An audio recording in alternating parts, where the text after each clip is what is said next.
सभी वरिष्ठ अधिकारीगण, कासगंज से जुड़े हुए मेरे सभी उपस्थित बहनों और भाइयों, आज ये मेरा सौभाग्य है कि श्री हरि विष्णु के 12 अवतार की इस पावन धरा को नमन करने, भारत के ज्ञान की परंपरा को सांख्य दर्शन के रूप में आम जनमानस को एक नई प्रेरणा और प्रकाश प्रदान करने वाले महर्षि कपिल की इस पावन धारा को मुझे नमन करने का सौभाग्य प्राप्त हो रहा है। इस अवसर पर कासगंज वासियों को 724 करोड़ रुपए की परियोजनाओं की सौगात भी मिल रही है। इसके लिए कासगंज के जनप्रतिनिधियों को हृदय से धन्यवाद देते हुए यहां की जनता जनार्दन का मैं अभिनंदन करता हूं, उनका स्वागत करता हूं। बहनों और भाइयों, मैं बधाई देता हूं कासगंज वासियों को कि आज इतनी परियोजनाएं आपको प्राप्त हो रही हैं। कासगंज, याद करिए, जब सृष्टि के निर्माण की प्रक्रिया आगे चल रही थी, भगवान श्री विष्णु का तृतीय अवतार 12 भगवान के रूप में इसी धरती पर, सोरों की धरती पर, इस धरा के कल्याण के लिए अवतरित होते हैं।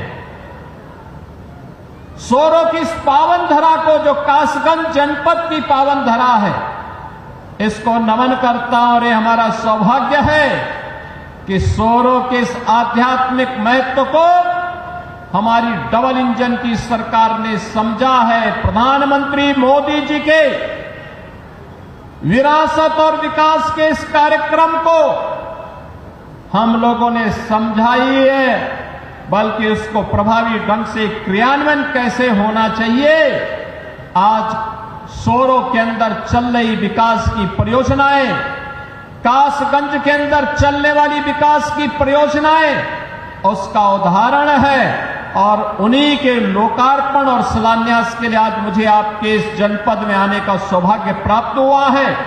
इन सभी परियोजनाओं के लिए मैं कासगंज वासियों को हृदय से बधाई देता हूं, अपनी शुभकामनाएं भी देता हूं। बहनों और भाइयों, यूनिफॉर्म की क्या कीमत होती है और उसका क्या महत्व होता है, आपने अभी ऑपरेशन सिंदूर के माध्यम से पाकिस्तान की कमर को तोड़ने वाले भारत माता के बहादुर जवानों के शौर्य के माध्यम से देखा होगा।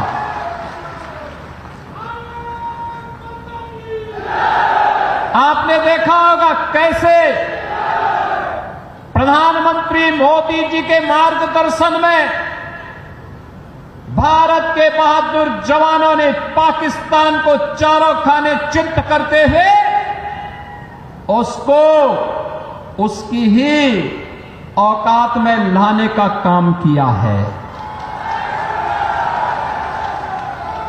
अगर हमारे पास मजबूत सेना नहीं होती, भारत माता के पास बहादुर जवान नहीं होते, तो पाकिस्तान जैसे दुश्मनों के रहते हुए देश की जनता कैसे सुरक्षित रहती,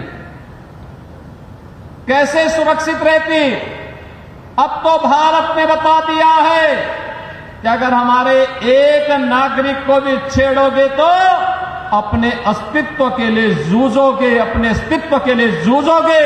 और आज पाकिस्तान दुनिया के अंदर गुहार लगा रहा है कि जान बख्श दो एक बार। बहनों और भाइयों, ये इसलिए क्योंकि पिछले 10 वर्ष में प्रधानमंत्री मोदी जी के नेतृत्व में सेना के आधुनिकीकरण को लेकर के, सेना के सुदृढ़ीकरण को लेकर के लगातार कार्य हुए हैं। और इसीलिए भारत की सेना दुश्मन के किसी भी प्रकार का मुकाबला करने के लिए सदैव तत्पर रहती है। अगर कभी दुश्मन ने कोई जरूरत की तो उसके घर में घुस करके उसको मार करके उसका काम तमाम करने की पूरी क्षमता भारतीय सेना के पास है। बहनों और भाइयों, जो काम देश की सुरक्षा के लिए सेना का है, उसी प्रकार का कार्य आंतरिक सुरक्षा में कानून का राज स्थापित करने में पुलिस की हुई होती है। याद करिए 2017 के पहले का उत्तर प्रदेश कोई सुरक्षित नहीं था। सायंकाल होते होते सड़कों पर कर्फ्यू जैसा दृश्य दिखाई देता था। उपद्रवी और उत्पाती सड़कों पर आकर तांडव करते थे। न बेटी सुरक्षित थी, न व्यापारी सुरक्षित था। हर तीसरे दिन एक दंगा होता था।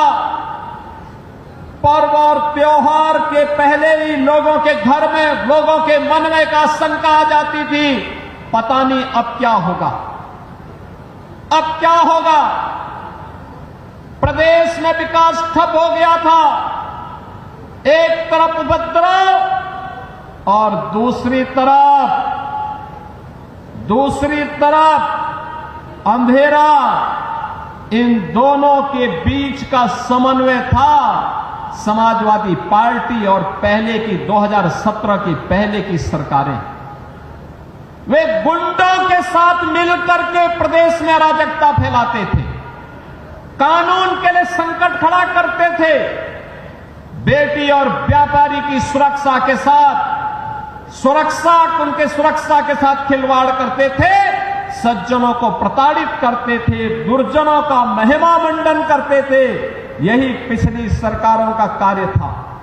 और जब विकास एजेंडे में नहीं होता है तो फिर सरकार कुछ कर नहीं सकती। याद करिए, कासगंज जनपद का निर्माण 2008 में हुआ था। 2008 में बहुजन समाज पार्टी की सरकार थी। उसके बाद 5 वर्ष समाजवादी पार्टी की सरकार रही। बहनों और भाइयों, पुलिस लाइन जो पुलिस की व्यवस्था की बुनियादी आवश्यकता होती है, इसके लिए न जमीन दी गई न पैसा दिया गया। और केवल कासगंज नहीं, उत्तर प्रदेश के लगभग 12 जनपद ऐसे थे जिनमें जिला मुख्यालय नहीं थे, पुलिस लाइन नहीं थी। डीएम और एसपी भी किसी ब्लॉक में बैठने के लिए मजबूर होते थे। बुनियादी सुविधाओं के अभाव में कैसे 25 करोड़ जनता की कोई सुरक्षा करता। लेकिन आज उत्तर प्रदेश पुलिस देश के अंदर एक मॉडल के रूप में देखी जा रही है। एक मॉडल के रूप में आधुनिक सुविधाओं से युक्त, हर प्रकार के संसाधनों से युक्त। और माफिया का तो काल ही बन गई है पुलिस। अब माफिया पैरेलल, एक समानांतर सरकार नहीं चला सकता, किसी गरीब की प्रॉपर्टी पर कब्जा नहीं कर सकता, सज्जन शक्ति को प्रताड़ित नहीं कर सकता, बेटी और व्यापारी की सुरक्षा पे सेंध नहीं लगा सकता है।